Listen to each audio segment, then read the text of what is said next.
எசேக்கியேல் 34 அதிகாரம் 27 நம்ம சேர்ந்து வாசிப்போம்.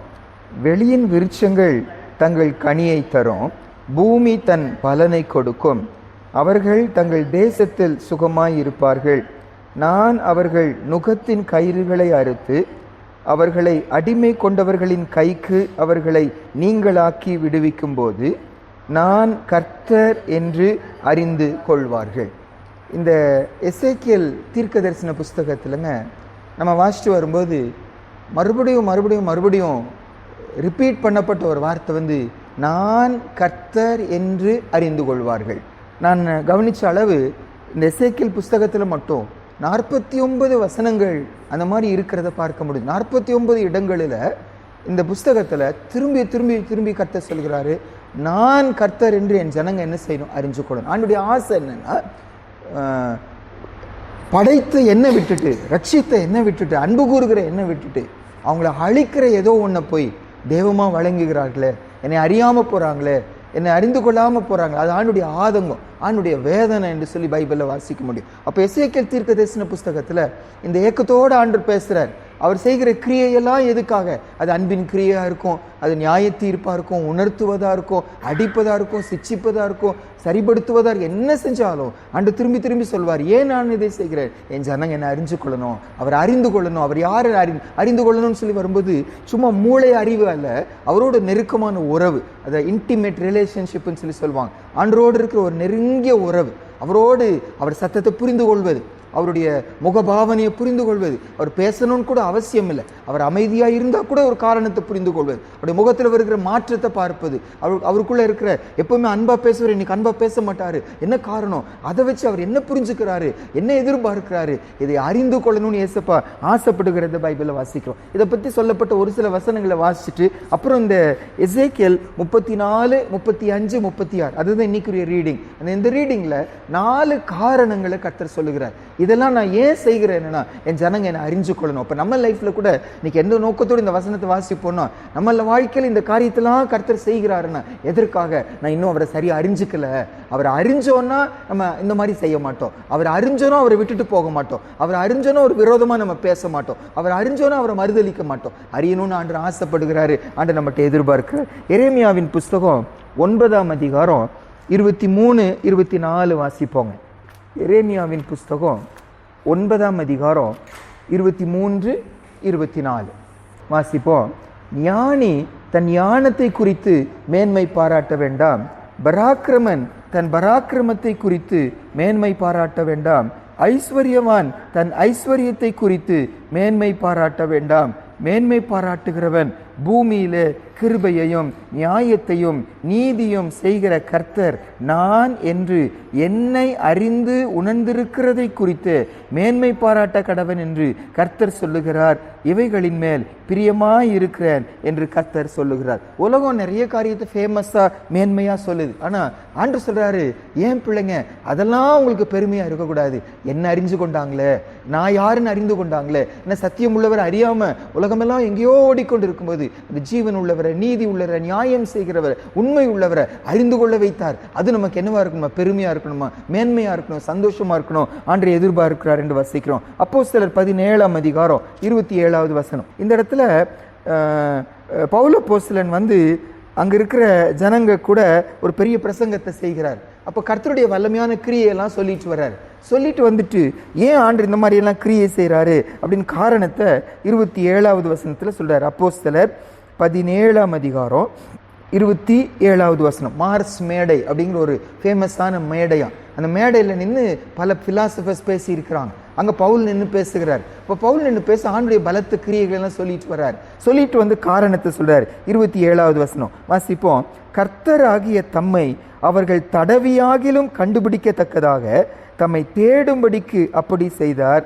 அவர் நம்மில் ஒருவருக்கும் தூரமானவர் அல்லவே. கர்த்தராகிய தம்மை அவர்கள் தடவியாகிலும் கண்டுபிடிக்கத்தக்கு தம்மை தேடும்படிக்கு அப்படி செய்தார். அவர் எப்படியாவது கண்டுகொள்ளணும். தடவினா என்ன அர்த்தம்? கண்ணு தெரியல, தொட்டு தொட்டு தொட்டு கண்டுபிடிக்கிறாங்க.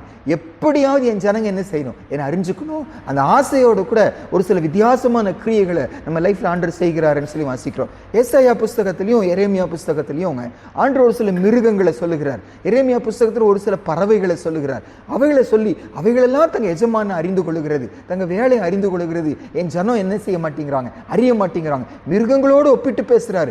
மிருகங்கள் தங்களை நடத்துகிற, தங்களுக்கு சாப்பாடு போடுகிற அல்லது தங்க போக போற வழியெல்லாம் அறிஞ்சுக்கிறது. ஏன் சொன்ன அறிய மாட்டேங்குது. நம்ம வாசிச்சிருவோம். ஏசாயா 1 அதிகாரம் 3வது வசனத்துல வாசிப்போம்.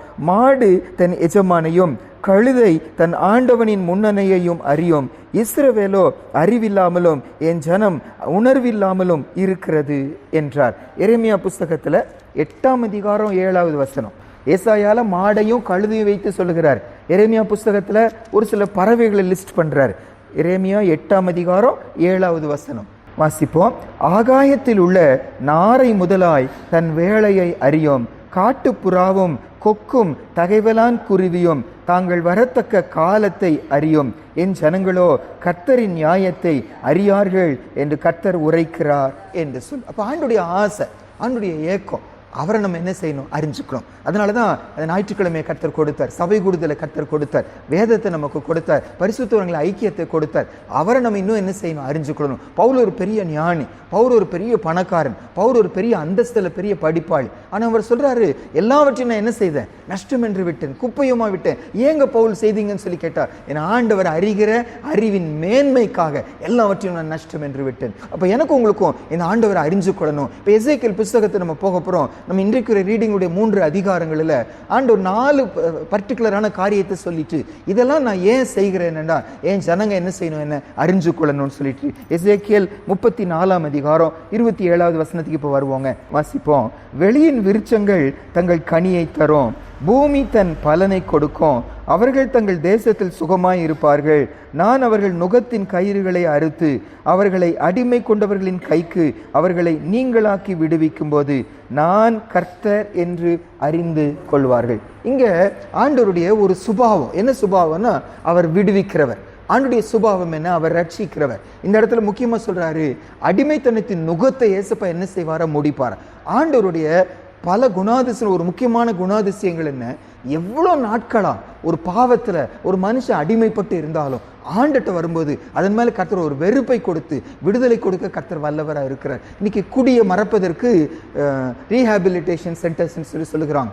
ஒரு ஒரு 15 நாள்ல 30,000 செலவாகி விடுகிறது, என்னெல்லாம் செலவு பண்ணுகிறாங்க. ஆனா அது நிரந்தரம் இல்லை, அது அவங்களுக்கு நிரந்தரமான விடுதலை கொடுக்கவே கொடுக்காது. ஆனா ஆண்டவர் இந்த வசனம் என்ன சொல்லுது, நுகத்தடியை முறிக்கிறான். எத்தனையோ பேருடைய லைஃப்ல நம்ம சபைகளில வந்து கொண்டு எத்தனையோ பேர் எவ்வளவோ கெட்ட பழக்கங்கள் அடிமையானவர்கள். இன்னைக்கு அது பார்த்தாலே ஒரு வெறுப்பு, அது பார்த்தாலே ஒரு கசப்பு உண்டாகிற அளவு. அது யார் செய்தார், கர்த்தர் அதை செய்தார். ஆண்டவர் விடுவிக்க வல்லவர். இந்த வசனம் சொல்லுது, ஆண்டவர் ஏன் இந்த தனிப்பட்ட இந்த யூனிக்கான கிரியை கர்த்தர் செய்கிறாரா, இதை செய்யும் போது இதை வேற யாராலும் செய்ய முடியாது, இது கர்த்தர் மட்டும்தான் செய்ய முடியும். அப்போ அவர்தான் கர்த்தர் என்று ஜனங்க என்ன செய்யணும், அறிஞ்சுக்கணும்னு சொல்லி. மனுஷனால முடியாது, வேற தெய்வத்தால முடியாது, மருத்துவர்களால முடியாது, கர்த்தரால மட்டும்தான் முடியும் போடும்போது என் ஆண்டவர் தான் கர்த்தர் என்று ஜனங்க அறிஞ்சு கொள்ளணும். யோவான் 8 அதிகாரம் 36வது வசனத்துல இந்த இயேசுவின் ஒரு தனித்தன்மையை குறித்து அங்க வாசிக்கிறோம் பாருங்க. அவர் ஒரு விடுதலை கொடுப்பாருன்னா அது உண்மையான மெய்யான ஒரு விடுதலையா இருக்குமா. யோவான் 8 அதிகாரம் 36வது வசனம் வாசிப்போமா. ஆகையால் குமாரன் உங்களை விடுதலையாக்கினால் மெய்யாகவே விடுதலை ஆவீர்கள். ஆண்டவர் விடுதலை ஆக்கிட்டாங்கன்னா அது மறுபடியும் வந்துருமா, திரும்பி செய்ய ஆரம்பிச்சிருமா கவலைப்படணும்னு என்ன செய்யலாம், அவசியம் இல்லையா. கர்த்தர் தொட்டாருன்னா, கர்த்தர் உடைச்சாருன்னா, கர்த்தர் விடுதலை ஆக்கினாருன்னா அந்த விடுதலை நிரந்தரமா இருக்கும். அப்ப ஆண்டவர் ஏன் இந்த நுகத்தடியை ஒடுக்கிறாரு, ஏன் அடிமைத்தனத்தின் விடுதலை ஆக்குகிறாரு, எப்படியாவது கர்த்தரை என்ன செய்யணும், அறிந்து கொள்ளணும். இதை வேற யாரும் செய்ய முடியாது, இது அவர் மட்டும்தான் செய்ய முடியும். அப்ப புரிந்து கொண்டு அவர் பக்கமா மனம் திரும்பணும்னு ஆண்டவர் எதிர்பார்க்கிறார் என்று வாசிக்கிறோம். இப்ப எசேக்கியேல் 35 அதிகாரத்துக்கு வருவோம். எசேக்கியேல் 35 அதிகாரத்துல யாக்கோபுடைய சகோதரன் ஏதோம். அந்த ஏதோம் தேசத்துடைய மலைக்கு பேர் தான் சேயீர் மலைங்க. அந்த சேயீர் மலைக்கு விரோதமா தீர்க்கதரிசனம் உரைக்கப்படுவது தான் எசேக்கியேல் 35 அதிகாரத்துல. இந்த எசேக்கியேல் 35 அதிகாரத்துல 4 வசனம், 9வது வசனம், 15வது வசனம், 3 வசனம் வாசிப்போம். உன் பட்டணங்களை வனாந்திரமாக்கி போடுவேன், நீ பாழாய் போவாய், நான் கர்த்தர் என்று அறிந்து கொள்வாய். 9வது வசனம், நீ என்றைக்கும் அவாந்திர வழியாய் இருக்கும்படி செய்வேன், உன் பட்டணங்கள் குடியேற்றப்படுவதில்லை. அப்பொழுது நான் கர்த்தர் என்று அறிந்து கொள்வார்கள். 15வது வசனம். இஸ்ரவேல் வம்சத்தாரின் சுதந்திரம் பாழாய் போனதை கண்டு மகிழ்ந்தாயே, உனக்கும் அப்படியே சம்பவிக்க செய்வேன். சேயீர் மலையே, ஏதோமே, நீ முழுதும் பாழாவாய். அதனால் நான் கர்த்தர் என்று அறிந்து கொள்வார்கள் என்று உரைத்தார் என்று சொல். இந்த ஏதோமியர் இவங்க இஸ்ரவேல் ஜனங்களுடைய சகோதரர், யாக்கோபுடைய அண்ணன் தான் யார்? இந்த ஏசா. ஆனால் இஸ்ரவேல் ஜனங்கள் விடுதலையாகி வரும்போதுங்க அவர்களை இன்னும் அதிகமாக வேதனைப்படுத்தினாங்களாம் இந்த ஏதோமியர். பாருங்க, அந்த அதிகாரத்திலே ஆண்டு காரணத்தை சொல்வார்.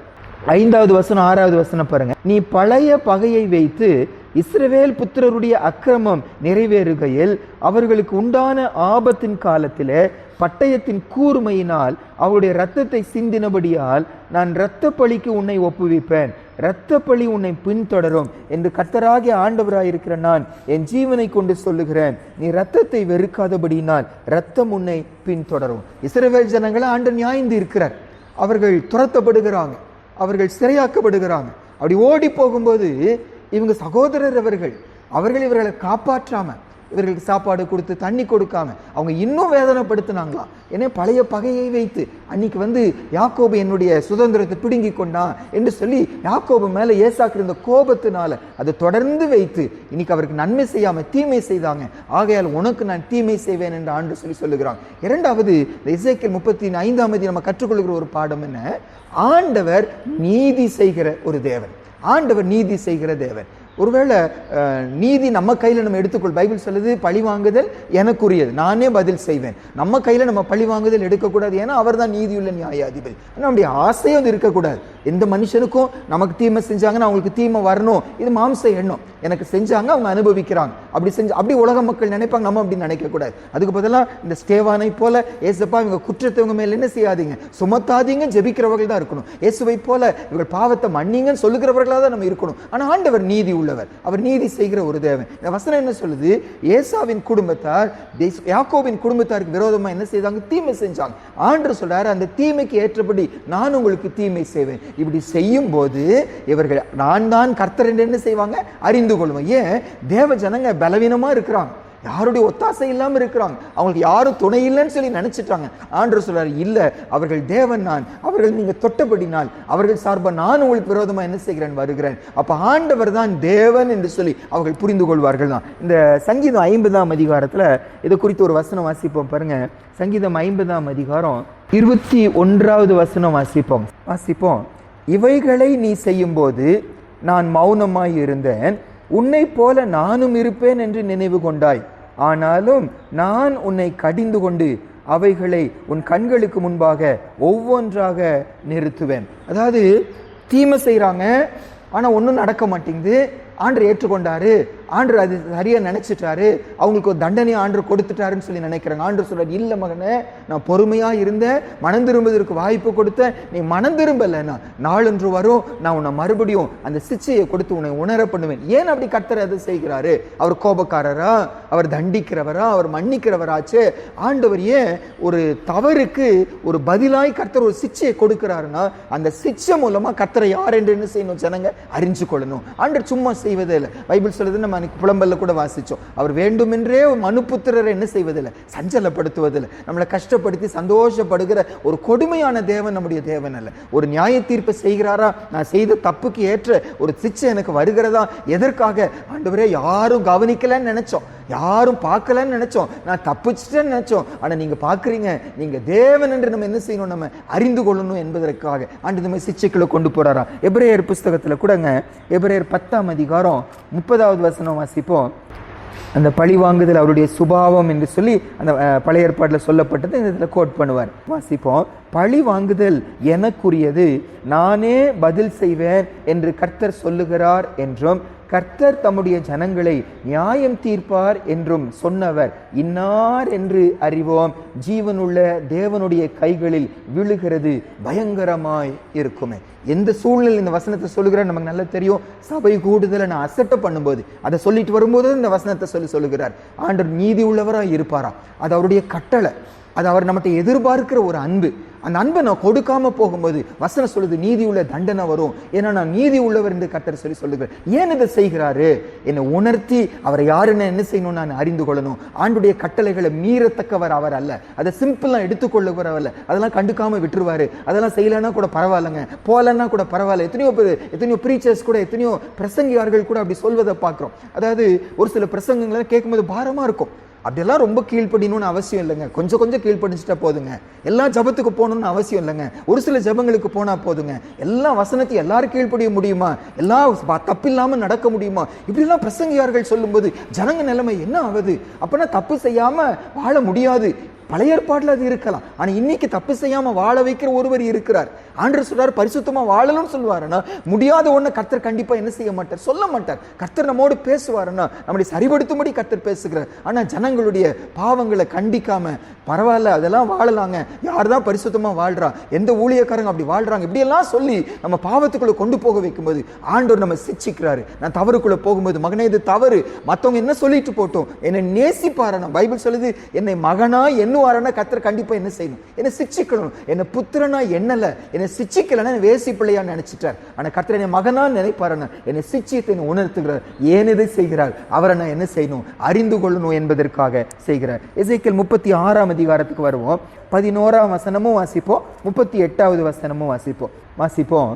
உங்கள் மேல் மனுஷரையும் மிருக ஜீவன்களையும் பெருகி பலுகும்படி வர்த்திக்க பண்ணுவேன்.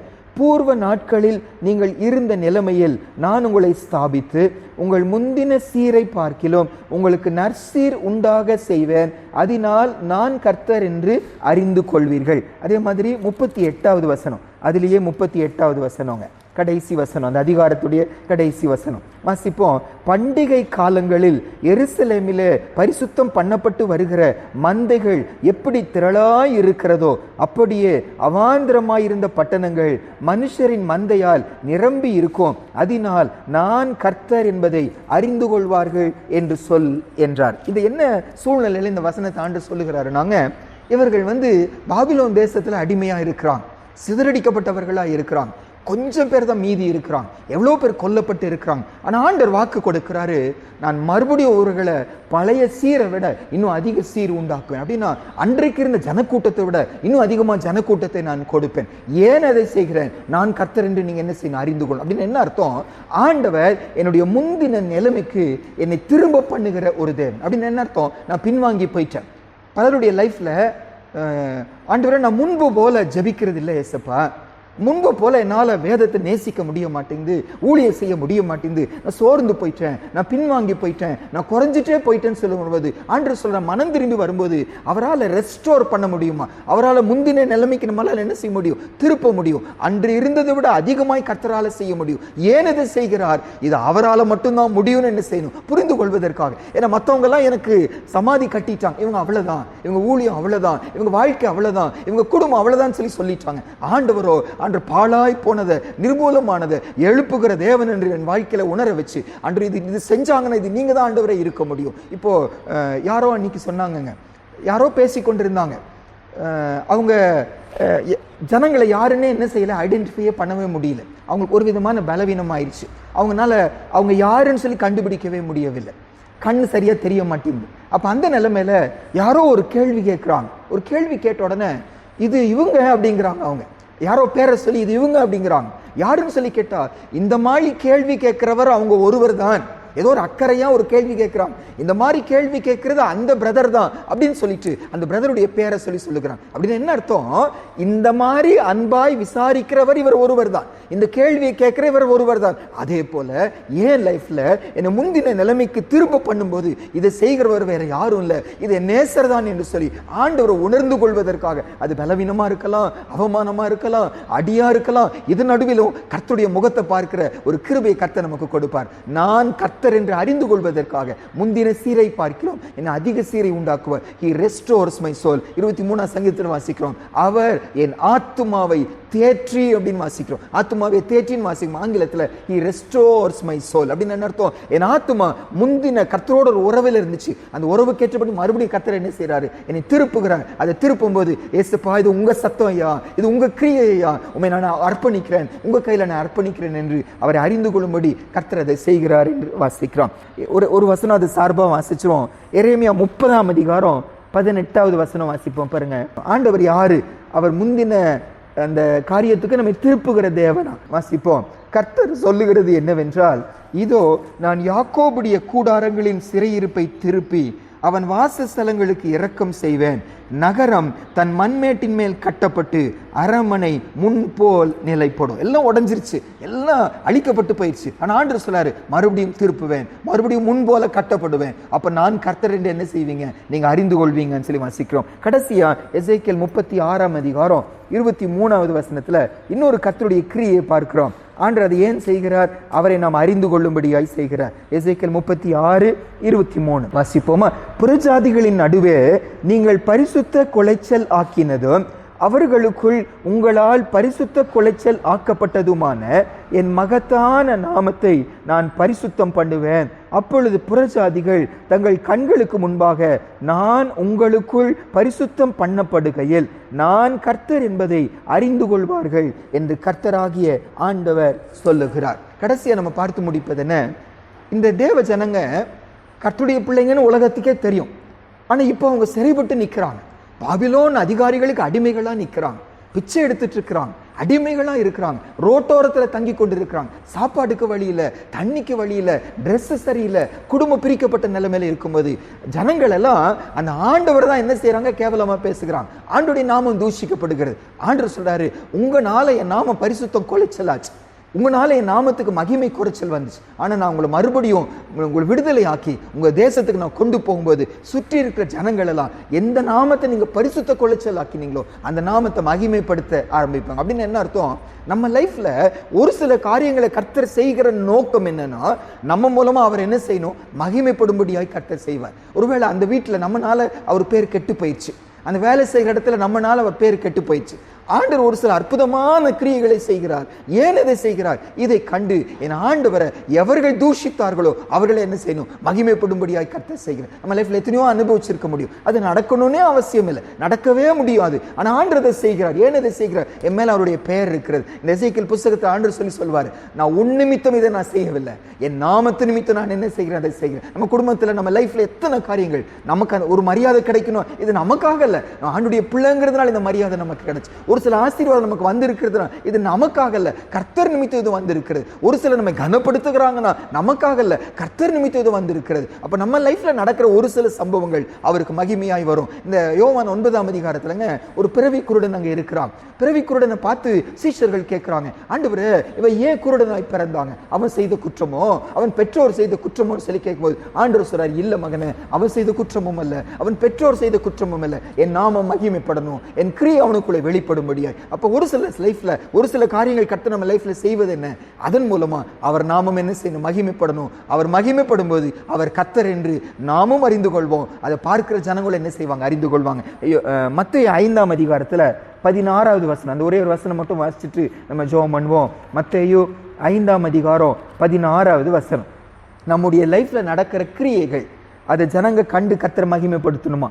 மத்தேயு 5ஆம் அதிகாரம் 16வது வசனம். Matthew 5:16 வாசிப்போம். இவ்விதமாக மனுஷர் உங்கள் நற்கிரியைகளை கண்டு பரலோகத்தில் இருக்கிற உங்கள் பிதாவை மகிமைப்படுத்தும்படி உங்கள் வெளிச்சம் அவர்கள் முன்பாக பிரகாசிக்க கடவுள். நம்ம வாழ்க்கையில் நடக்கிற சம்பவங்கள் ஜனங்க கண்டு கர்த்தரை மகிமைப்படணும். அப்ப அந்த மாதிரி சம்பவங்கள் கர்த்தர் செய்வது எதுக்காக? அதை கண்டு ஜனங்க கர்த்தரை மகிமைப்படுத்தணும், கர்த்தரை அறிந்து கொள்ளணும். 4 காரியங்கள் இன்னைக்கு காலையில ஆண்டவர் நம்மோடு கூட பேசுகிறாரு. முதல் காரியம், எனக்கு ஆண்டவர் விடுதலை கொடுப்பது எதற்காக? விடுதலை கொடுக்கிற அவர் ஒருவர் தான் என்று நானும் அறிந்து கொள்ளணும், ஜனங்க அறிந்து கொள்ளணும் என்பதற்காக. என்னை சிட்சிக்கிறார், ஆண்டவர் நியாயம் தீர்க்கிறார்.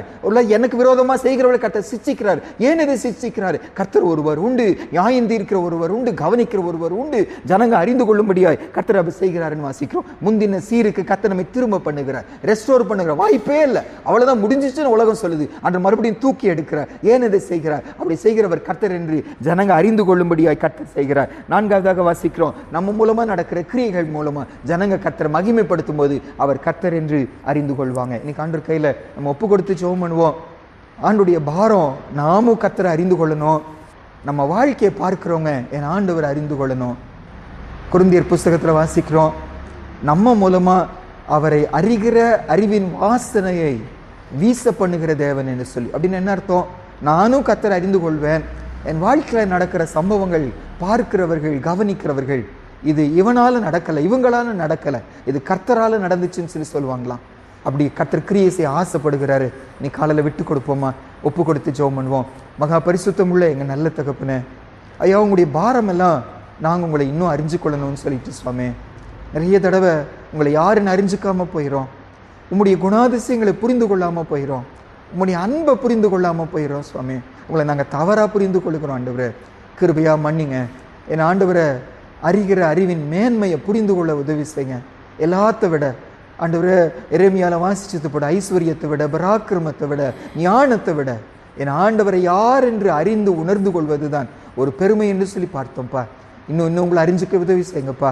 எங்கள் லைஃப்பில் நடக்கிற சம்பவங்கள் எல்லாம் அது விடுதலையாக இருக்கட்டும், அது நியாய தீர்ப்பாக இருக்கட்டும், அது முந்தின சீருக்கு திரும்ப பண்ணுவதாக இருக்கட்டும், தேவரீர் ஆச்சரியமான காரியங்களை செய்து உம்மை பரிசுத்தப்படுத்துவதா இருக்கட்டும், மகிமைப்படுத்துவதா இருக்கட்டும், எல்லாத்துடைய நோக்கம் நாங்களும் உங்களை அறிஞ்சு கொள்ளணும், ஜனங்க உங்களை அறிந்து கொள்ளணும். இந்த ஒரு வைராக்கியத்தை இன்னைக்கு தாங்க ஏசப்பா. உலகத்துக்குள்ள நாங்கள் போகிறோம் ஆண்டவரே. ஐயா உங்களை வெளிப்படுத்துகிறவர்களா எங்களை மாற்று. எங்களை பார்க்குறவங்க உங்களை பார்க்கணுமே, எங்களோடு பேசுகிறவங்க உங்கள் சத்தத்தை கேட்கணுமே, எங்களோடு நெருங்கினவர்கள் உங்களுடைய அன்பை உணர்ந்து கொள்ளணுமே. உங்களை வெளிப்படுத்துகிறவர்களா இந்த சமுதாயத்தில் நடந்து வர உங்களுடைய அன்பை நாங்கள் காட்ட, உங்களுடைய வல்லமையை காட்ட, உங்களுடைய பரிசுத்தத்தை காட்ட, என் ஆண்டவரை அறிகிற அறிவின் வாசனையை எங்கள் பகுதியில் வீச உதவி செய்யுங்க. நாங்கள் சைலண்ட் ஆயிட்டா வேறு யார் உண்மை காட்டுவார்கள் அப்பா. ஆண்டவர் நாங்கள் போகலைன்னா யார் போவாங்க ஏசப்பா? எங்களை தானே நீங்கள் ஆண்டவரை நம்பி இந்த பெரிய பொறுப்பை கொடுத்துருக்கிறீங்க. நானே தேவன் என்பதற்கு நீங்கள் எனக்கு சாட்சிகள் என்று சொன்னீங்களே. இந்த பெரிய பொறுப்புல நாங்கள் உண்மையுள்ளவர்களா இன்றைக்கு இருக்க ஆண்டவர் கிருபை கொடுங்க. துதி கன மகிமை உமக்கு செலுத்துகிறோம். இயேசுவின் மூலம் ஜெபிக்கிறோம் நல்ல பிதாவே, ஆமென்.